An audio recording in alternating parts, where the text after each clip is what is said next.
So thank you everybody for joining us this evening. Just to let you know that this session is being recorded and it will be on the CVS Equine YouTube channel later. So if you have any friends that you think might be interested, please send them that way. Equally, there's lots of other webinars on there about various different topics as well. So if there's anything of interest that you can't see on there and you'd like us to cover in the future, then please let us know. So this evening's talk is going to be presented by one of our vets, Amy. Amy graduated in 2015 and went straight into equine practice 2 days after she graduated, and has been at Scott Dunn's for the last 3 years. She has a keen interest in all paw performance and does a lot of our gastroscopes for us based on that interest. Is currently studying towards a certificate in lameness investigation. If you have any questions, please use the Q&A button at the bottom of your screen, and there'll be time at the end for lots of questions. So please type them as you go, but we will just get through all the questions at the end if that's okay. So without further ado, I will hand over to Amy and we will crack on with this evening's talk. Lovely. Thank you, Chloe. Welcome everyone this evening. Thank you for joining us. I'm sure I've met some of you before. For those who haven't met, hi, nice to meet you all. So this evening, we're just going to delve into equine gastric ulcer syndrome and just go into it a bit more in detail. I'm sure this is something that most of you have come across in some shape or form, whether it's directly through dealing with it in your own horse, or whether you've had a friend whose horse has suffered from it, or you know someone who knows someone. But I think it's something that most people have come across and heard of in some shape or form. So as most of you know, this is an interactive talk, so I will be asking you guys some questions throughout as well. So it's all done through anonymous polling, so don't be shy about answering. It's just a bit of fun. So let me see if I can.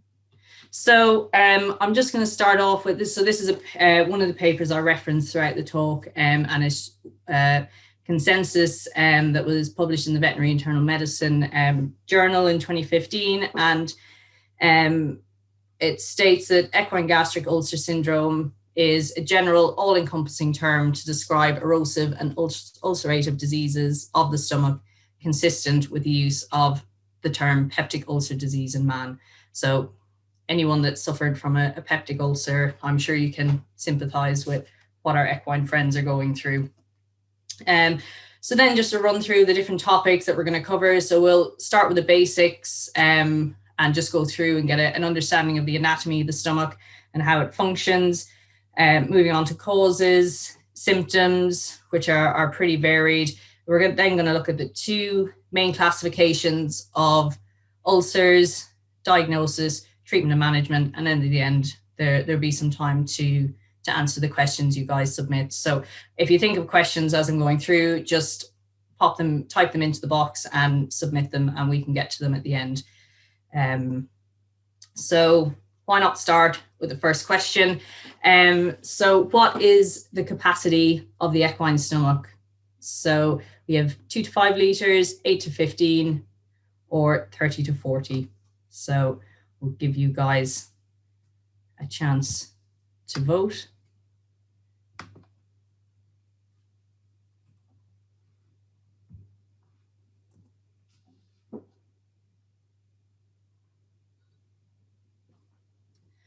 So the answers are in. So 44% of you said 2 to 5 litres, 44% said 8 to 15 litres, and 11% said 20 to 30. So not far off. So those of you who have answered correctly, well done.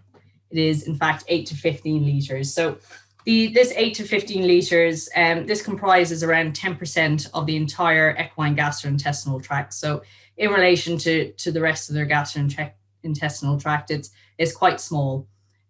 So looking at the equine stomach, so here we have a cross section of an equine stomach. So you can see it's divided into all these different portions. So the top 1/3, we refer to that as the squamous mucosa. So This mucosa lines the top 1/3. It is similar to the epithelium that lines the esophagus. So here we have the esophagus, and this area here is void of any kinds of glands. So this part of the stomach does not produce any stomach acid.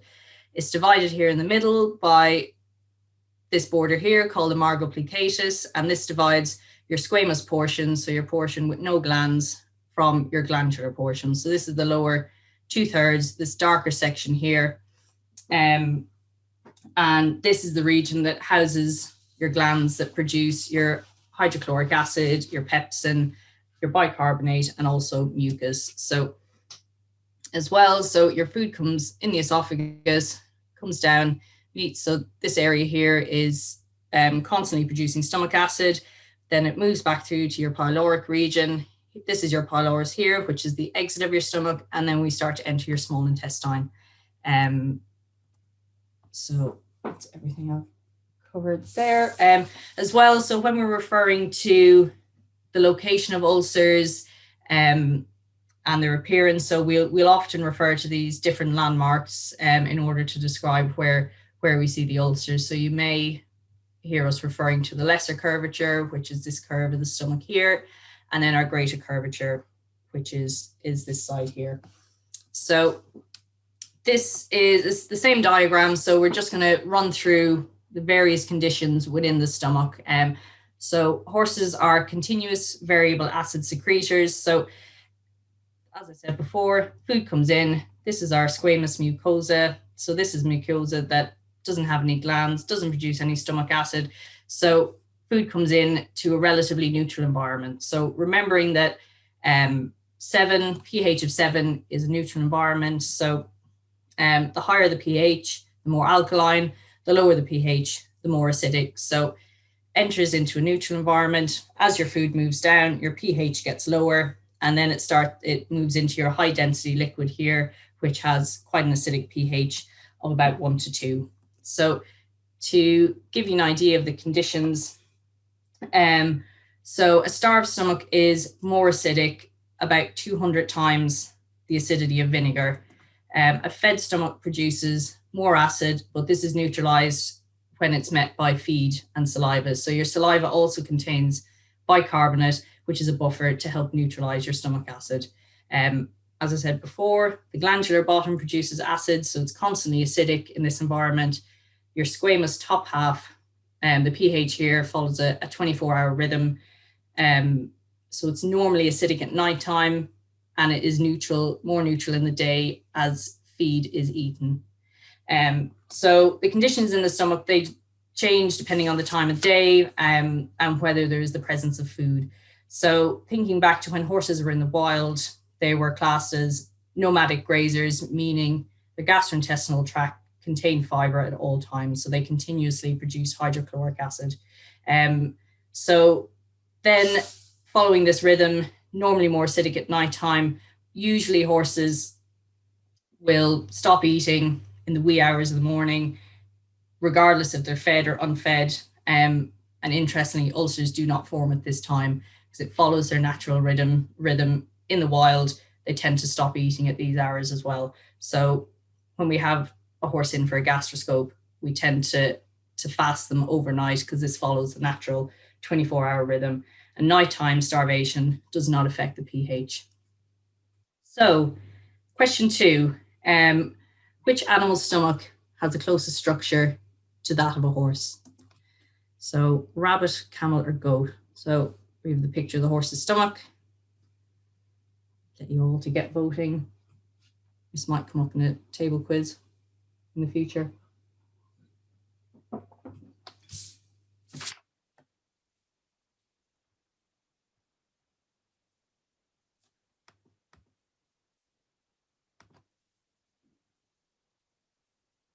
So the answers are in. So 18% of you said camel, 18% said rabbit, 18% said rat, and 45% said goat. So some of you notice already. So it is in fact the rat, and this is a picture of his stomach. So quite similar to that of a horse's. So moving on to one of the very important questions: why do horses get ulcers?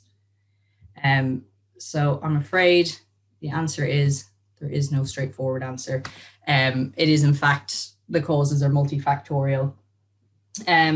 So as I said before, horses are nomadic grazers. We as humans have taken them from their natural environment and control multiple factors in their daily life.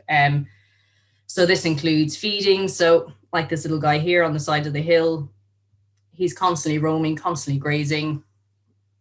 The guy on the right, we've taken him, put him in a stable, feed them manufactured food, which is a high concentrate, low roughage. We should tend to follow the 80-20 rule, 80% roughage, 20% concentrates. Exercise and training, most of us with horses tend to do something with them, whether it's competition, leisure. They're usually ridden. The training and exercise intensity varies from horse to horse. Stabling, so we've taken them off the hills, confined them into stables, sometimes for prolonged periods of time, and sometimes without roughage for certain periods of time. And as well, we like to bring our horses places, bring them to events, bring them to different venues. So this all can factor in to why ulcers develop. Moving on to symptoms. So I'm sure some of you have come across horses that you're suspicious have had or are suffering from gastric ulcers due to their behavior. These symptoms can vary hugely between horses. So you might just notice that there's some weight loss or poor appetite, or they might just be picky eaters. You find that they like one particular food for a few days, then they go off it, or you struggle to entice them or find something to entice them to eat. And then that leads to weight loss. Behavioral changes. So you might notice they may become grumpy, ears pinned back, not happy about you tacking up, changing rugs, quite unhappy about you brushing around their belly, little things like this. They can also show colic symptoms, sometimes quite mild symptoms that are pretty self-limiting, waxing and waning signs of colic, or sometimes they get a little bit agitated around feed time to the point where they show colic symptoms in the anticipation of food.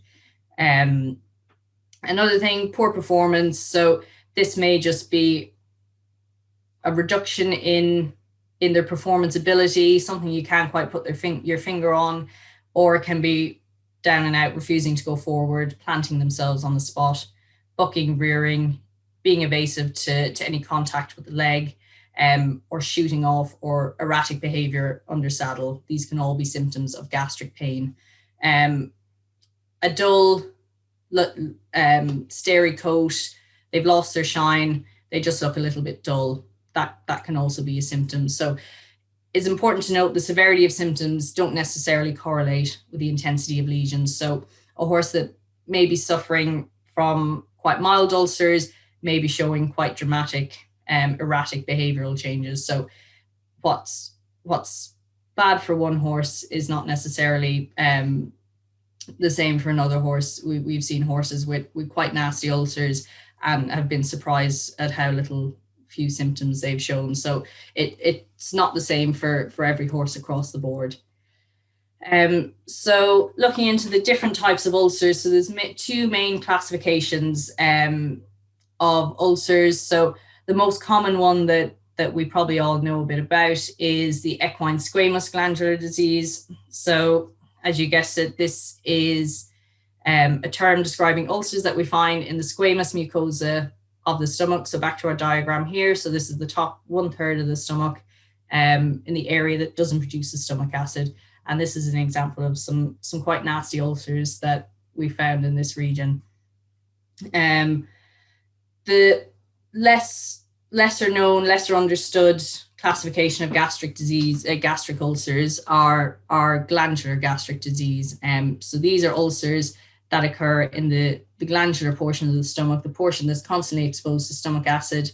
And these we're starting to identify them more and more and starting to understand a bit more about them, but they're not commonly as well understood as our squamous disease, and this is an example of them here. So they can look quite nasty.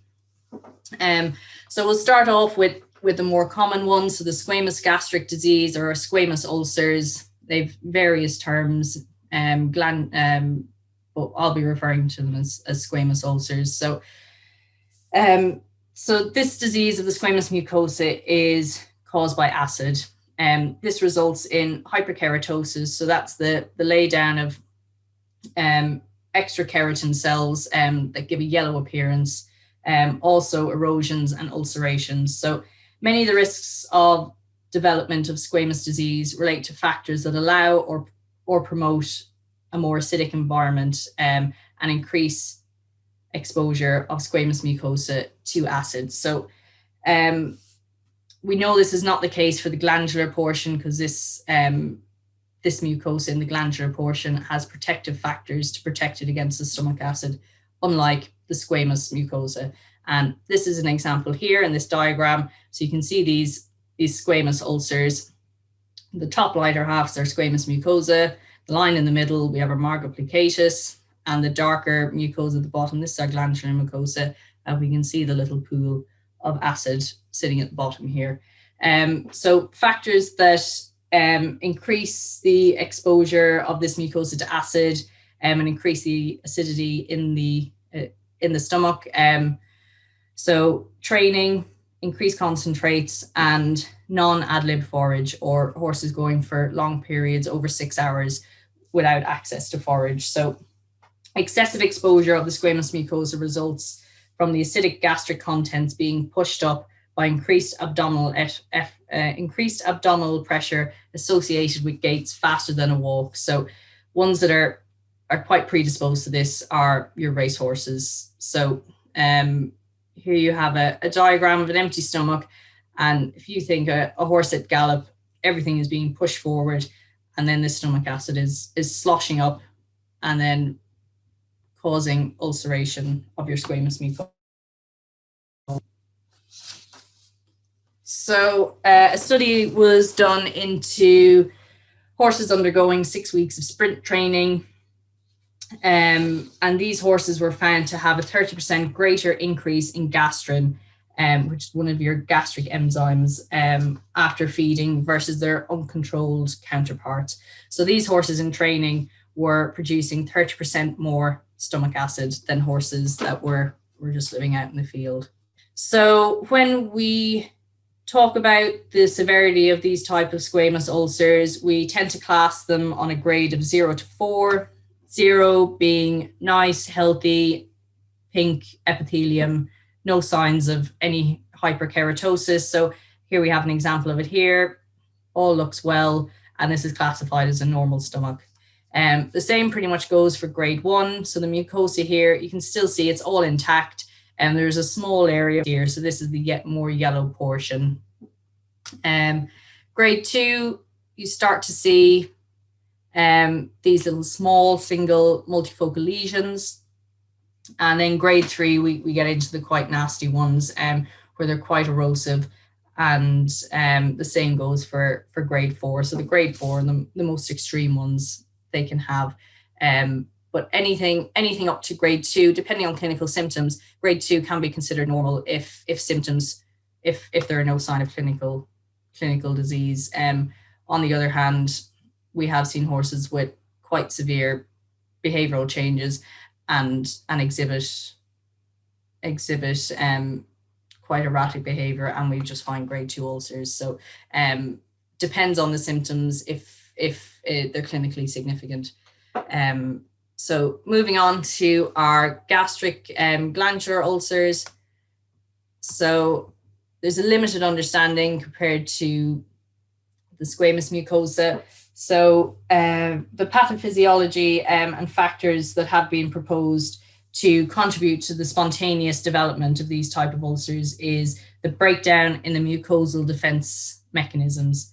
And also bacterial colonization, stress and inflammation have also been thought to contribute to these types of ulcers developing.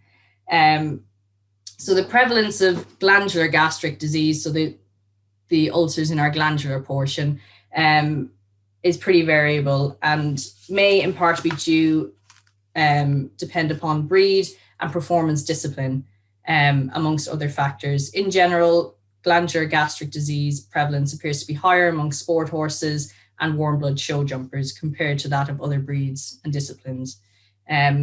However, variability exists between studies, and to date, only one study directly compares multiple breeds. Another study carried out on a population of sport horses in the UK did not find any association between signalment and glandular ulcers. However, another study in horses presenting to an equine hospital demonstrated that warm bloods were at an increased risk compared to other breeds. So a bit of variability between studies, but it has shown that sport horses, and particularly warm bloods, are at higher prevalence of this. But main question is, so why does this mucosa that's exposed to acid on a daily basis, it's considered its natural environment, why do they develop ulcers in this area? So in this area, the mucosa has a number of protective factors that prevent it from mucosal damage from the acid. So it's been thought that a breakdown in these protective factors, rather than exposure to hydrochloric acid alone, may be the main reason behind the development of these ulcers. Furthermore, recent data suggests that equine glandular ulcers are poorly responsive to standard acid suppressive treatment, so like your omeprazole, your oral omeprazole pastes. So suppressing acid injury alone is unlikely to be the primary cause. Another factor that play a big part in this are prostaglandins. So these are lipid-based hormones. They're found pretty much throughout the body in various tissues. So apologies, everyone. So we tend not to use the same scoring system for glandular ulcers as we do for the squamous ulcers, because as you can see from these diagrams, the appearance of glandular ulcers vary quite a lot. So it's easier just to describe their appearance. So they can vary from the flat hemorrhagic type that we have up here, our raised, fibrous, discharging appearance ones down here, or this quite nasty one here, which is quite a sunken crater like ulcers. So all pretty different in appearance, but all quite significant. So moving on to question 3, according to recent studies, what percentage of competition leisure horses have gastric ulcers?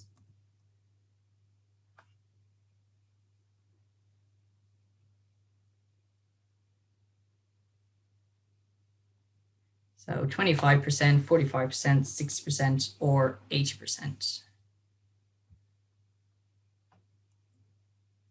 So 45% of you, 50%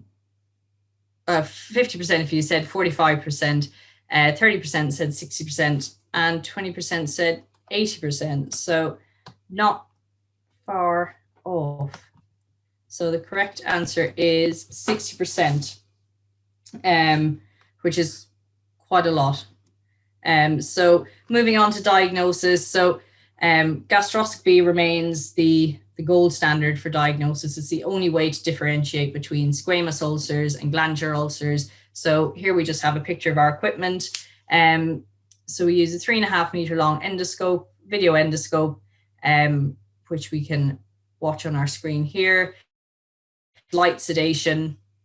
We then pass the end of the gastroscope up the nostril, up to their upper airways, stimulate them, their swallow reflex, and then we're able to, once they swallow the scope, we're able to pass it down their esophagus and into their stomach and have a good look around. So it's a relatively quick and easy procedure. It's something we do on a daily basis in our clinic, and something that all of our vets are quite experienced doing. So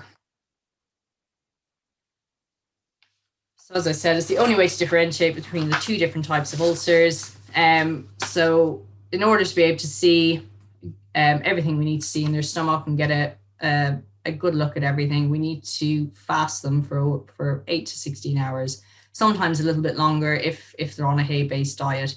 Do is get the horse into the clinic the night before, starve them overnight, and then we take away their water an hour or two before we do the scope in the morning. And usually their stomachs are nice and empty, and we're able to get a good look at all the different parts of the stomach.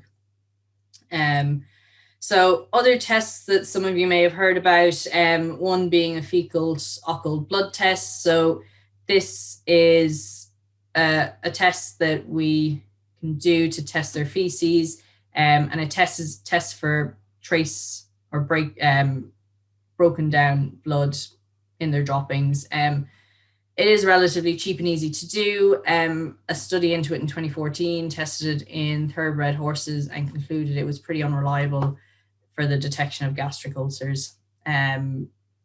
Another test is a sucrose permeability test.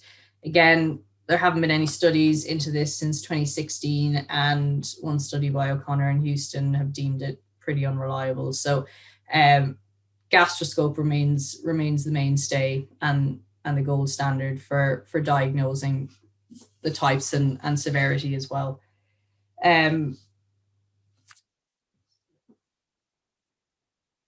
So moving on to treatment, the treatment of our squamous ulcers.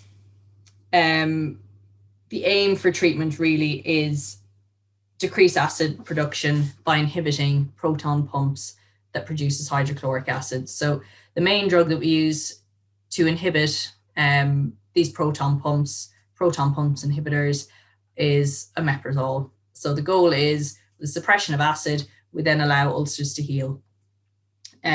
So as some of you may know, there's different formulations of omeprazole. So the most common one that we use in the UK is the buffered version, which is your oral paste. This is the paste that we give generally on empty stomach in first thing in the morning. And it takes up to 2 hours to work, and then we can feed our horses. Another version is our compounded injectable omeprazole. Some of you may have come across this, and this is an intramuscular injection of omeprazole that we give every 5 to 7 days. It's not generally our first line of treatment. It's not licensed for use in the UK, but if for whatever reason that we're unable to give the omeprazole paste, then we're allowed to use the injectable version. Some studies have shown its effectiveness can vary a little bit. So the duration of action, it's supposed to work for 7 days. Some horses can metabolize it a bit faster, and it can only work for 5 days. Another version then is enteric coated granules of omeprazole. This is only licensed for use in the USA and America and Australia. And then there's also the plain version. So your straight up concentrate omeprazole. It's not recommended, and there's not many studies into its effectiveness in horses. So our general duration of treatment, we tend to treat them for up to 28 days. 80% of lesions tend to heal within 28 days. So overall, a pretty useful drug. And the oral omeprazole paste that we're all familiar with in the UK, this is usually our first line treatment. We then have the compounded injectable version. So this is a intramuscular injection that we give 1 a week or every 5 to 7 days. It's not licensed for use in the UK. It's not our first line of treatment, but for whatever reason, we can't give them the omeprazole paste. Then we're good to use the injectable version. There's also enteric coated granules. These are not licensed for use in the UK. They're only licensed for use in America and Australia. So we don't have access to them in the UK. Then we have our plain straight up concentrate omeprazole. This is generally not recommended. There's no studies on its effectiveness. So we tend to treat horses with squamous ulcers for a total of up to 28 days. 80% of ulcers will heal within this time, but we generally recommend a repeat gastroscope to ensure full resolution before we stop treatment. So oral omeprazole paste given on an empty stomach will increase bioavailability by up to 300%. So that's why it's essential that we give it on an empty stomach. And we recommend giving it in the morning, so your horse's stomach follows that 24-hour rhythm. And generally, gastric emptying occurs overnight. Their stomach's nice and empty by the time the morning comes around. You can give them their paste, wait 2 hours, up to 2 hours, and then give them their feed. And your omeprazole will be working at that stage. So the treatment of your glandular ulcers. So remember, these type of ulcers are not caused by acid injury alone. So we don't just treat with omeprazole. We tend to combine our omeprazole with sucralfate, which is a mucosa protectant, and it helps to promote the production of mucus in the stomach. So the idea with the sucralfate is it adheres to the mucosa, so makes this, as you can see in the diagram, this nice gelatinous mucus, and that covers and creates a protective layer over the ulcer, protects it from the acid and allows it to heal. So as I said, it stimulates mucus production, and it also works with your prostaglandin synthesis and increases blood flow. So it also then as well improves the effectiveness of your omeprazole. These type of ulcers tend to have a slower rate of healing, so about 67.5% of lesions will heal within 28 days. So that's why it's important to have your repeat gastroscope to ensure that adequate healing is occurring or full resolution has occurred. So another drug that we can use, some of you may have heard of, it's called misoprostol. So this is a synthetic prostaglandin, and in humans it's known as the morning after pill. So again, this does carry some risks. It's a bit more risky to handle. It does enhance the natural protective mechanisms of the mucosas. So think back to what we said the prostaglandins do. So they help to regulate the suppress the stomach acid production, increase blood flow, your mucus production, and your bicarbonate. So antibiotics are not indicated. So some studies into peptic ulcers in humans have identified that some different bacteria are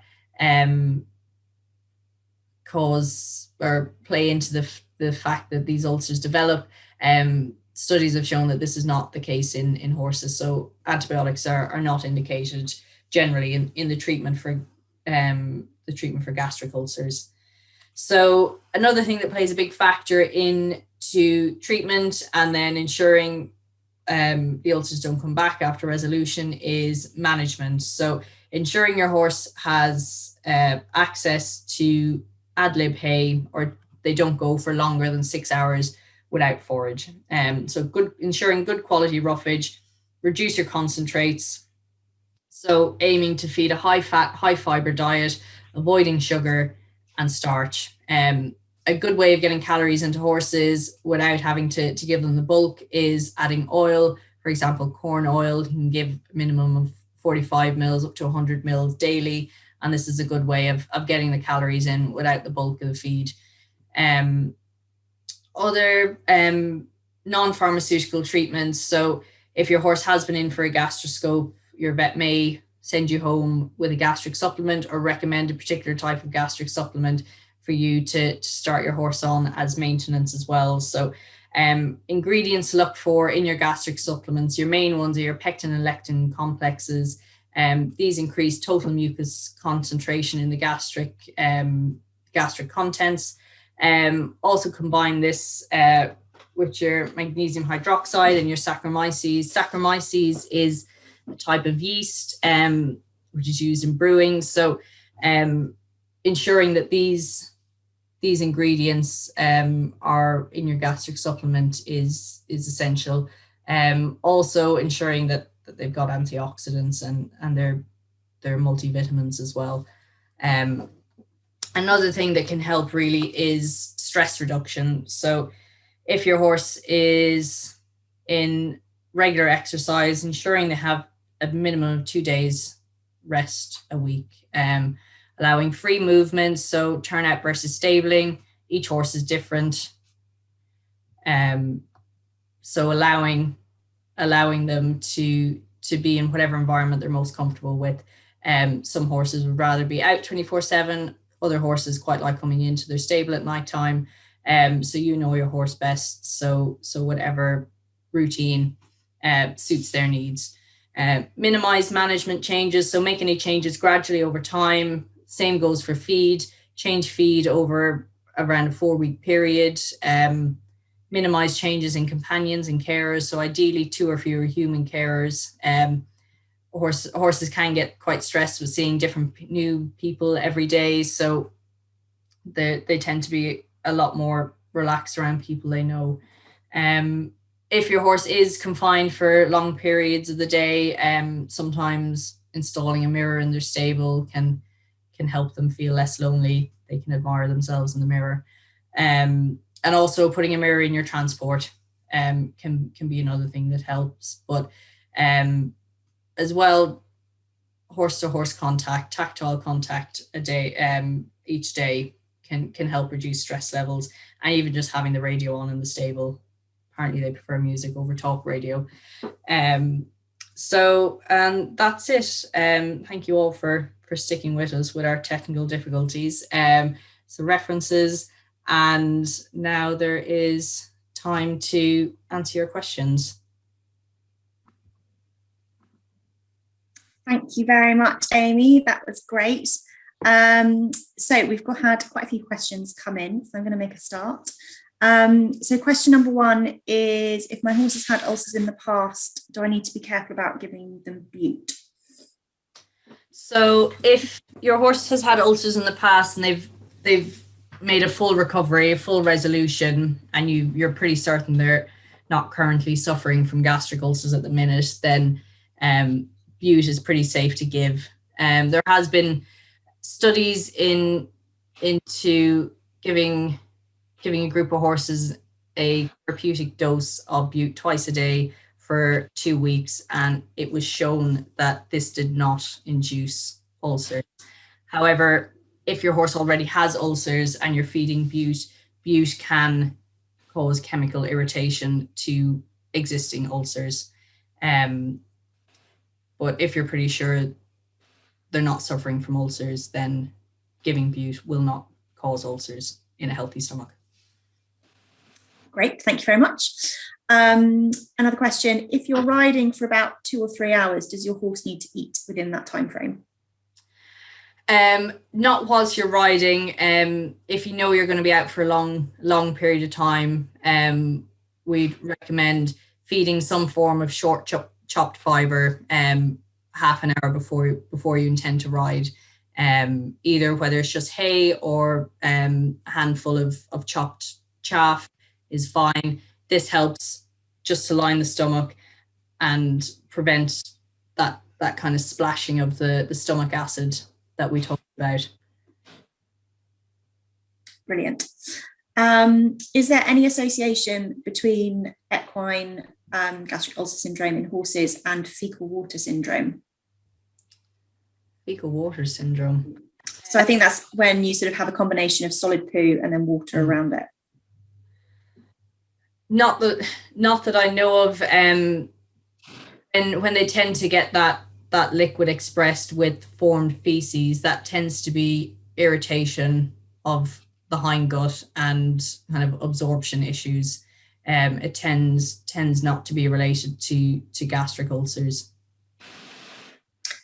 Yeah, I think there's some data showing that diarrhea can be potentially a symptom, but it's usually associated with gastric ulcers when there's other gastrointestinal problems going on. So it wouldn't be the whole story, as it were.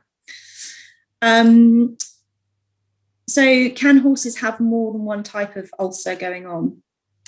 Unfortunately, yes. If they're unlucky, we have seen the 2 different types of ulcers appear at the same time.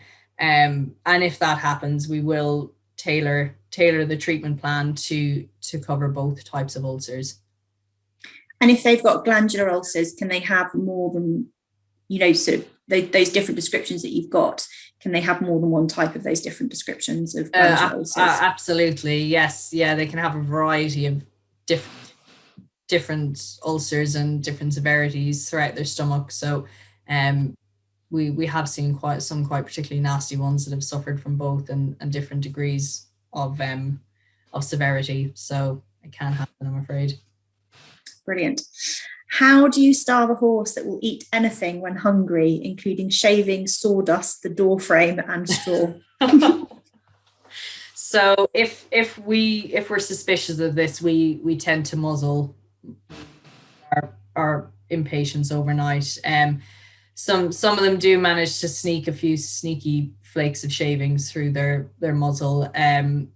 If this is the case, we tend to put less shavings in the stable, or if there's a few little shavings in the stomach, we can work around that. But as long as the muzzle's on, they can't gorge any bedding. So generally the muzzle works quite well. Yep. How do I feed my horse if they have laminitis and ulcers? So an ulcer diet is quite friendly. Laminitis as well, you're trying to avoid the sugars, so sticking with high fiber. If they're on a restricted diet, double netting your hay nets, ensuring they're soaked for your reduced caloric intake, as well adding a multivitamin supplement to whatever small amount of chaff that they're getting. If they're on medication, this can help to maintain them while they're on quite low calorific food. But spacing out your hay nets, double netting them, and I know you can now get those hay nets with the tiny little holes, so we'll just slow them down and make whatever forage they have last longer. Yeah. So it's all about keeping that saliva going, isn't it? Yeah. Can you explain a bit more in depth about how corn oil works? So corn oil, one, is quite good for the calories. Also helps with buffering. And have you any more input on the corn oil? Yeah, so there has been one study that shows that it does lower acid output from the stomach and can increase prostaglandin production as well, compared to horses that don't have any corn oil in there. It wasn't a brilliantly done study, but there is some evidence to show that, yeah, it can help from that side of things as well. I think it has been suggested you can use other oils as well, not just corn oil. Yeah, I think it's any vegetable oil. Yeah, absolutely. Yeah, but the exact mechanism of how it does that isn't really understood. Can you gastroscope my horse at home? Isn't it more stressful to send them in to you? So it can be done at home. We generally recommend that they do come into the clinic, purely the fact that we have complete control over starving them. Usually we find horses don't get that stress in the clinic. It's quite a peaceful environment, and they tend to settle quite well. If we do come out to scope them on the yard, we do just warn you that if their stomach is still quite full of food and we're not able to fully examine their stomach, then unfortunately we do charge for the whole procedure, even if we're not able to diagnose what's going on. So generally it's easier to do it in the clinic. We have better control over the starving procedure, and as well, the equipment tends to sometimes not like to play ball when we've jiggled it around in the car. So generally we recommend it can be done in the clinic, but if your horse doesn't load, then it is possible that we come out and do it on the yard. Yeah, I think it's fair to say that the kit involved is pretty expensive, and our insurance companies don't love us taking it out on site, as it were. It is much more likely to get damaged. Even if the horse is showing minor symptoms of ulcers, is it easily mistaken for other issues as well?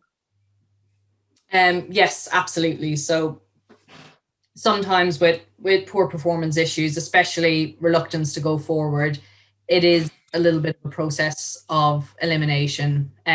Sometimes we do tend to see two conditions going on at the same time. So gastric ulcers, sometimes along with a lameness issue as well.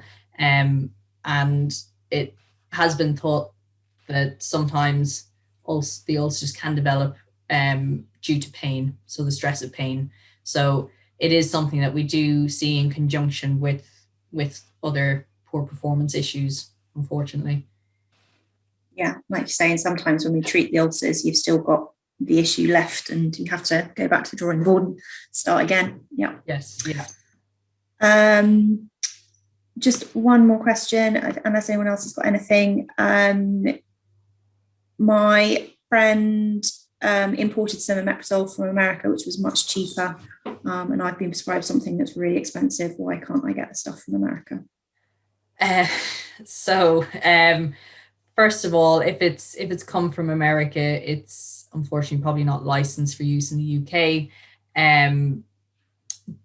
Probably some of the reasons behind why the omeprazole products are a bit pricey in the UK is they do go through pretty rigorous testing.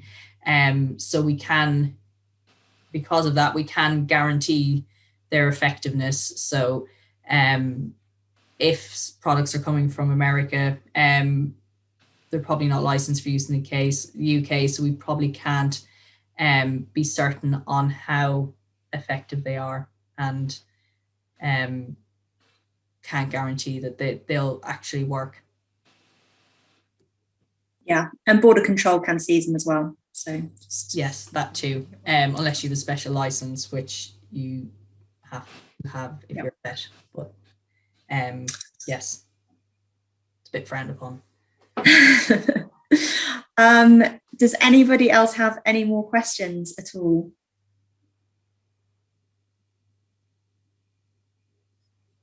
No, nothing's coming up. Thank you very, very much, Amy. That was absolutely great. Thank you, everybody that's attended. Just in case you missed at the beginning, it has been recorded, and CVS Equine have a YouTube channel where you can watch it back, and there's lots of other webinars on different topics there as well. If you have any other topics that you would like any of the CVS vets to cover, then please just let us know, and we will look forward to seeing you all again in the future.